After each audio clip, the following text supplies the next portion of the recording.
우리에게 주신 말씀에 근거하여 한 해의 끝자락에서 드리는 기도라는 제목으로 하나님의 은혜를 함께 나누고자 합니다. 한 해의 끝에 이르면 세상 사람들은 망년회 또는 송년회라는 이름으로 분주해집니다. 그러나 우리 그리스도인들은 하나님 앞에 나와 자신의 삶을 되돌아봅니다. 우리에게는 그리스도인만의 고유한 삶의 방식이 있기 때문입니다. 데살로니가 전서는 신약 성경에서 가장 먼저 기록되었다고 학자들은 주장합니다.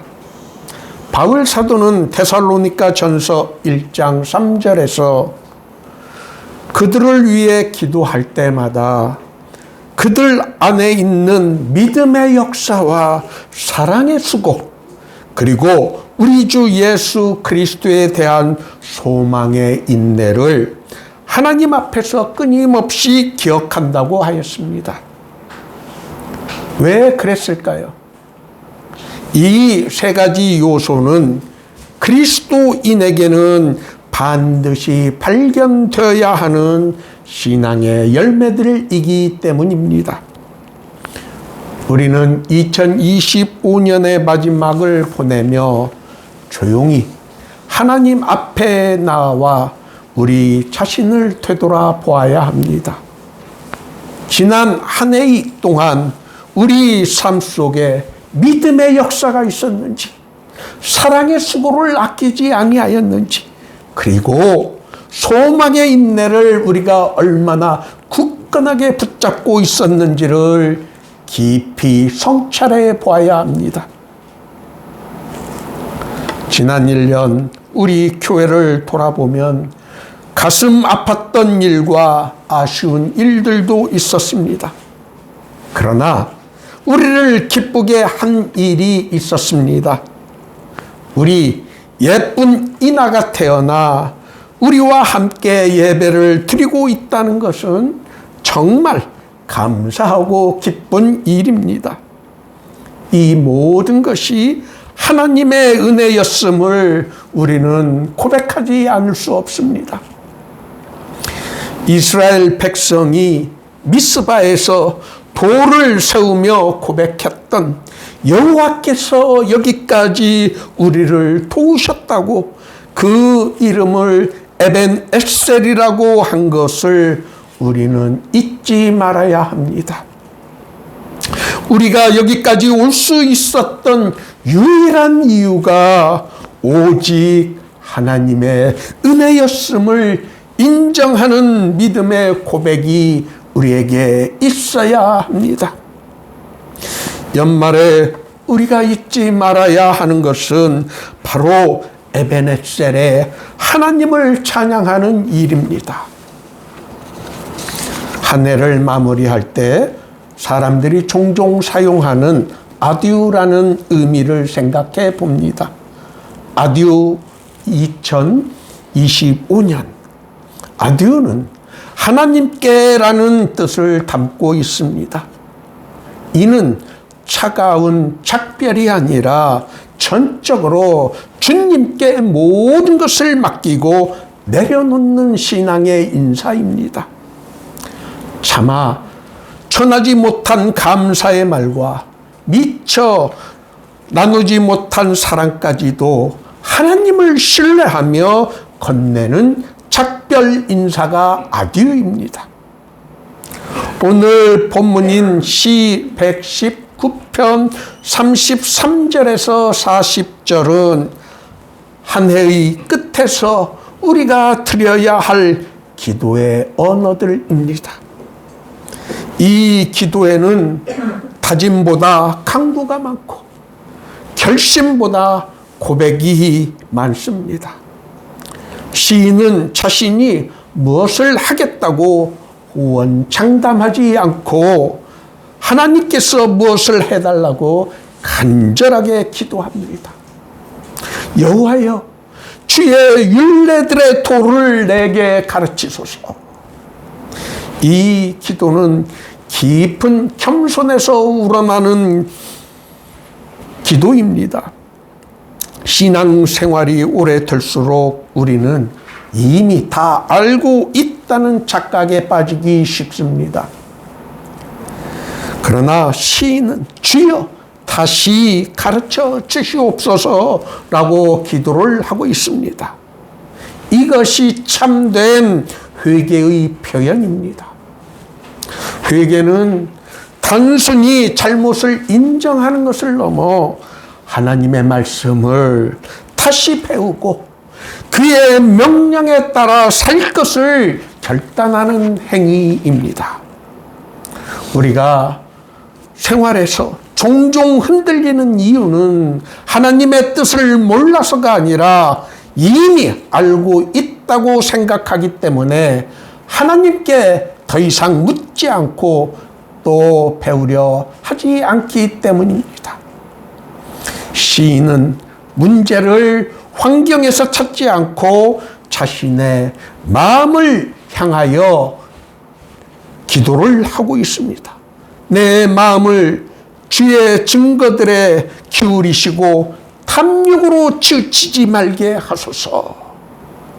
21세기를 살아가는 우리에게 필요한 기도문이 있다면 바로 이 말씀일 것입니다. 내 마음을 주의 증거들에 기울이시고 탐욕으로 치우치지 말게 하소서. 문제는 우리를 둘러싼 환경이 아니라 우리의 기울어진 마음입니다.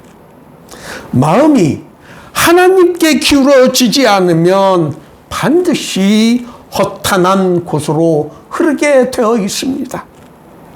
그 기울어짐은 우리 시선에서 가장 먼저 드러나게 되어 있습니다.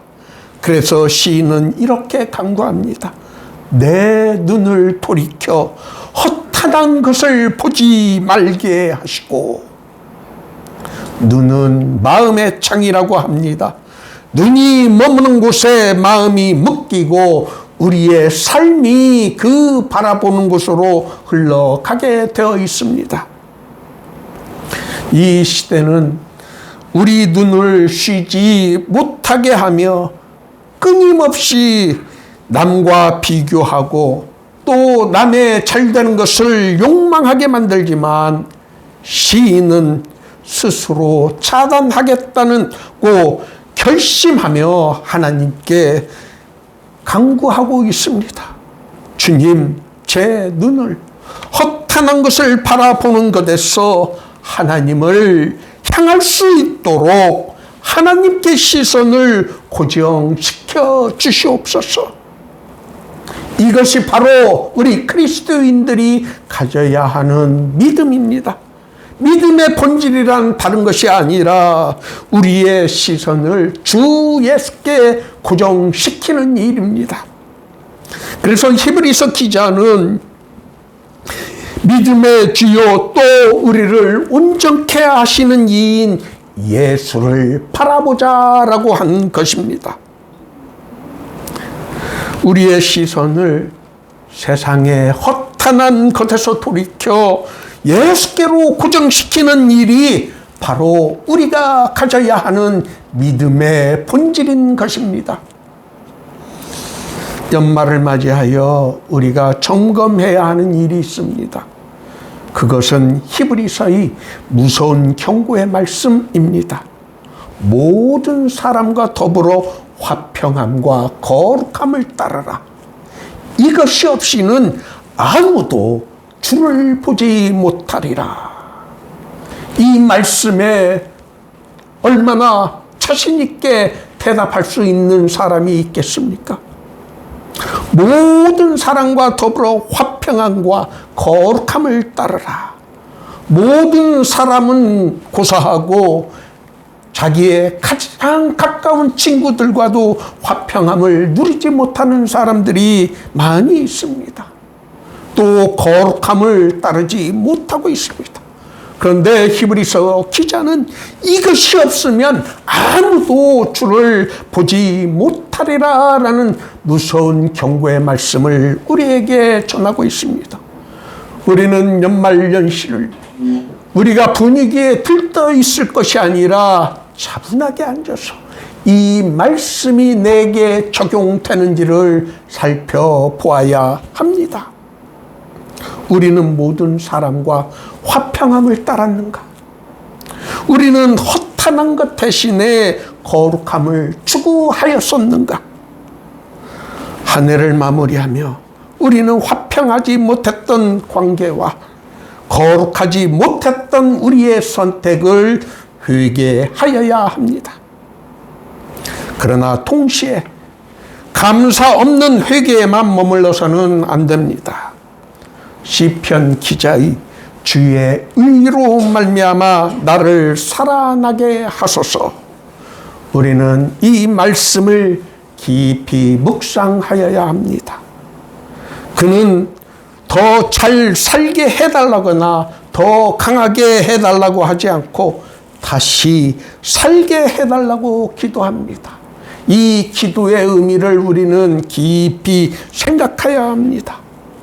세파에 지치고 흔들린 우리 모두에게 가장 필요한 기도가 있다면 바로 주의 의로 말미암아 나를 살아나게 하소서라는 고백이 우리에게 있어야 합니다. 여러분, 새해는 우리의 결심만으로는 시작되지 않습니다. 오직 하나님의 은혜로 시작됩니다.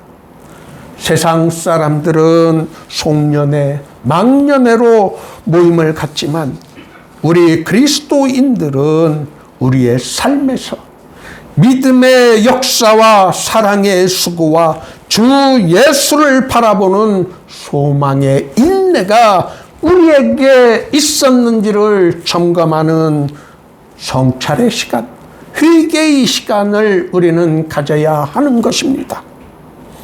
우리는 이제 기도로 한 해를 마감하고 새로운 새해를 맞이하려고 합니다. 아듀 2025년, 우리의 눈을 돌이켜 다시 주님을 향하게 하시고 주의 의로 우리를 다시 살아나게 하시는 하나님의 은혜가 다가오는 새해에도 여러분의 삶과 가정과 직장과 그리고 우리 모두의 교회 위에 충만하시기를 예수 그리스도의 이름 받들어 축원합니다.